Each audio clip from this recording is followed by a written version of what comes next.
क्या आप जानते हैं कि अमेज़न में एक ऐसा खुफिया शहर भी है जहां के घर और इमारतें सोने की हैं और वहां का किंग सोने के पाउडर से नहाता है।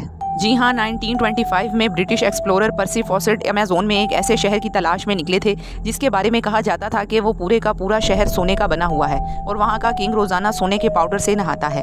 पर्सी ने उस सोने के शहर के बारे में दिलचस्प हक़ाइक़ हमारे सामने रखे। वीडियो के बारे में मज़ीद जानने के लिए इस चैनल को सब्सक्राइब करें। चैनल फैक्ट फाइंडर के साथ शुरू करते हैं आज की वीडियो। नाजरीन, अमेज़न दुनिया का सबसे बड़ा रेन फॉरेस्ट है जो हैरत अंगेज तौर पर 8 ममालिक शेयर करते हैं। ये 70 लाख स्क्वायर मीटर तक फैला हुआ है। ये इतना बड़ा है कि इसमें इंडिया जैसे 2 मुल्क और यूके जैसे 28 मुल्क फिट आ सकते हैं। जिस तरह समंदरों का एक बहुत बड़ा हिस्सा इंसान आज तक एक्सप्लोर नहीं कर पाया, ऐसे ही अमेज़न का भी हिस्सा इंसानों की पहुंच से बहुत दूर है। यहाँ जानवरों और परिंदों की ऐसी किस्में पाई जाती हैं जिनमें से सिर्फ 10% का पता लगाया गया है। हर दिन यहाँ नई स्पीशीज दरियाफ्त होती है। अमेज़न में करीब 40,000 करोड़ दरख्त मौजूद हैं। यही वजह है कि अमेज़न फॉरेस्ट को दुनिया के लंग्स कहा जाता है। पूरी दुनिया में जितनी भी ऑक्सीजन है उसका 20% अमेज़न जंगल रिलीज़ करता है। अमेज़न जंगल में आज भी मुख्तलिफ जंगली कबीले आबाद हैं, जिनमें से करीब 20 लाख लोगों का बाहर की दुनिया से कोई ताल्लुक नहीं है। जंगल का काफ़ी ज़्यादा हिस्सा अभी तक एक्सप्लोर नहीं हुआ, लिहाजा जंगल की इस ढाल के नीचे जो कुछ छुपा हुआ है वो दुनिया के लिए ना समझने वाला मसला बना हुआ है। अमेज़न जंगल अपने आप में एक मिस्ट्री है, जिसमें से कुछ को तो सोल्व कर लिया गया है और कुछ अभी भी अनसोल्व हैं। आज हम इसी मिस्ट्री के बारे में बात करेंगे। सिटी ऑफ गोल्ड अमेज़न की सबसे बड़ी मिस्ट्री है। सिटी ऑफ गोल्ड को एल डोराडो भी कहा जाता है किसी दौर में यहाँ एक ऐसा शहर आबाद था जो पूरे का पूरा सोने का बना हुआ था और यहाँ का किंग रोज़ाना सोने के पानी से नहाता था और बाद में अमेज़न रिवर में वो सारा सोना बहा देता था। 16वीं सेंचुरी में यूरोप में साउथ अमेरिकन आए थे जहाँ अमेज़न मौजूद है। वो अपने साथ सोल्जर और इस इलाके पर कब्जा करने के इरादे से आए थे। यहाँ उनका सामना अमेज़न के लोकल लोगों से हुआ जिन्होंने यहाँ अपने शहर बसाए हुए थे। यूरोपियंस ने उनके बनाए हुए शहरों पर कब्जा कर लिया। 16वीं सेंचुरी में उन्हें खबर मिली कि अमेज़न में एक ऐसा शहर भी है जो पूरा सोने का बना हुआ है, तो इसी पर यूरोपियन ने एल डोराडो सिटी की तलाश शुरू कर दी। पूरा अमेज़न फॉरेस्ट छानने के बाद उन्हें यहाँ बहुत से जंगली कबाइल मिले। जिस शहर की तलाश थी वो नहीं मिला, पर यहाँ उन्हें काफ़ी ज़्यादा सोना मिला। अगले 200 साल तक तलाश जारी रखने के बाद एल डोराडो को मिथ डिक्लेयर कर दिया गया। इसके बाद 19वीं सेंचुरी में ब्रिटिश एक्सप्लोरर पर्सी फॉसेट ने एल डोराडो सिटी को दोबारा से ढूंढने का फैसला किया। उन्होंने अमेज़न में 8 पॉइंट्स पर रिसर्च शुरू की, लेकिन इस दौरान उन्हें एल डोराडो तो दूर की बात दूसरे शहर भी ना मिले जिनका जिक्र यूरोपियंस ने किया था। वो अपने आखिरी पॉइंट पर अमेज़न के बीच में मौजूद थे जब आखिरी बात उनसे राब्ता हुआ। उसके बाद वो तलाश में निकले तो दोबारा कभी लौट कर वापस ना आए।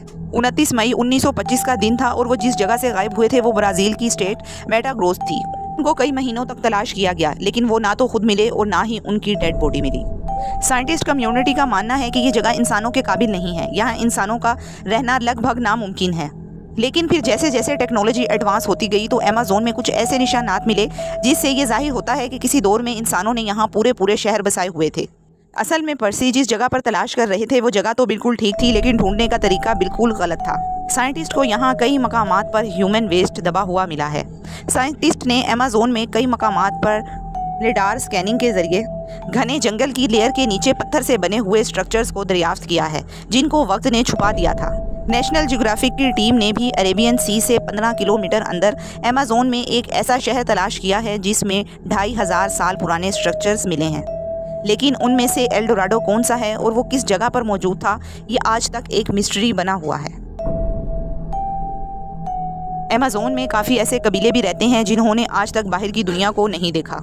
ये लोग जंगल में कैसे ज़िंदगी गुजारते हैं इनके बारे में एंथ्रोपोलॉजिस्ट भी सही से नहीं बता पाते। इनमें से एक कबीला पिरिपकुरा के नाम से जाना जाता है। ये वेस्ट ब्राज़ील है। इस कबीले में पहले हज़ारों लोग थे, लेकिन अब सिर्फ 15 से 20 ही बचे हैं। इस कबीले के बारे में 1998 से पहले कोई नहीं जानता था।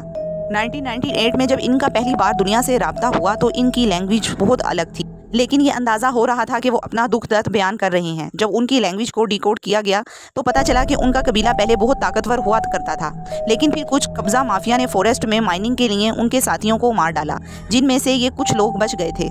ऐसे ना जाने कितने जंगली कबीले अमेज़न में अपनी दुनिया बसाए बैठे हैं। ये लोग कहाँ से आए हैं, इनका हज़ारों साल पहले बनने वाले कबीलों से कोई कनेक्शन है, ये कोई नहीं जान पाया। सदियों से तारीखदानों को ये कन्फ्यूजन रही है कि अमेज़न में रहने वाले लोग यहाँ कब आए थे, लेकिन 2017 में पहली बार इस बात को सुलझते हुए देखा। जब साइंटिस्ट को कोलंबिया के करीब पहाड़ पर कुछ पेंटिंग्स बनी हुई दिखाई दी। ये बड़े बड़े पत्थर पहाड़ के अंदर दबे हुए थे। इन पेंटिंग्स को समझने के लिए इन्हें बाहर निकालना बहुत ज़रूरी था। जब साइंटिस्ट ने 13 किलोमीटर की खुदाई की तो उन्हें पता चला कि किसी दौर में ये पत्थर एक गार के अंदर मौजूद थे। इस 13 किलोमीटर के अंदर जो पेंटिंग्स बनी गई थी वो करीब 12,000 साल पुरानी थी। उस वक्त बर्फ़ ही बर्फ़ हुआ करती थी। इन पेंटिंग्स में कुछ ऐसे जानवर भी पाए गए जो सिर्फ आइस एज में ही हुआ करते थे। इन पेंटिंग से ये अंदाज़ा भी लगाया जाता है कि आइस एज में इंसान किस तरीके से रहता था और अपने से बड़े जानवरों का शिकार किस तरह किया करता था, उसके हालात और वाक़यात क्या थे। इन पेंटिंग से साइंस को आइस एज को समझने में बहुत ज़्यादा मदद मिली है। 2019 में साइंसदान उस वक्त चौंके जब उन्हें नॉर्थ ब्राज़ील में अमेज़न से जुड़े माराजो आइलैंड पर एक मरी हुई व्हेल मछली मिली। हैरानी की बात व्हेल का मरना नहीं था, बल्कि इसके मरने की टाइमिंग शायद कुदरत के खिलाफ थी। व्हेल अमेज़न रिवर से दूर ज़मीन के ऊपर पाई गई थी। असल में 10 टन भारी ये व्हेल का बच्चा था। सर्दियों के शुरू में करीब अक्टूबर-नवंबर में ये अमेज़न रिवर में गर्म पानी को एंजॉय करती हैं, लेकिन खाने पीने की तलाश में एंटार्कटिका के करीब चली जाती हैं। लेकिन ये व्हेल अमेज़न के करीब कैसे मरी हुई मिली? फिर मालूम हुआ कि ये जिस दिन मिली थी ये उससे सिर्फ 4 दिन पहले मरी थी। ना ही इसके जिस्म पर शिकार के निशान थे और ना ही जख्म के। अब इससे कई सवाल खड़े होते हैं कि इस मौसम में ये व्हेल यहाँ पर कैसे पहुँची, ये अमेज़न रिवर से क्यों आई, और सबसे बढ़कर ये कि अमेज़न के जंगल के दरमियान ज़मीन पर ये कैसे आई। वो दिन और आज का दिन, ये मिस्ट्री भी कभी सोल्व ना हुई। अमेज़न जंगल का एक और सीक्रेट 2013 में तब पता चला जब पीयू के करीब एक केमिस्ट्री के स्टूडेंट को एक अजीबोगरीब स्ट्रक्चर देखने को मिला। ये एक तने के ऊपर बना हुआ था, देखने में काफ़ी मिस्टीरियस लग रहा था। इसके सेंटर में सिल्क की एक कोन बनी हुई थी और चारों तरफ फेंस थी। इस स्टूडेंट ने इसकी फ़ोटो ली और इंटरनेट पर डाल दी।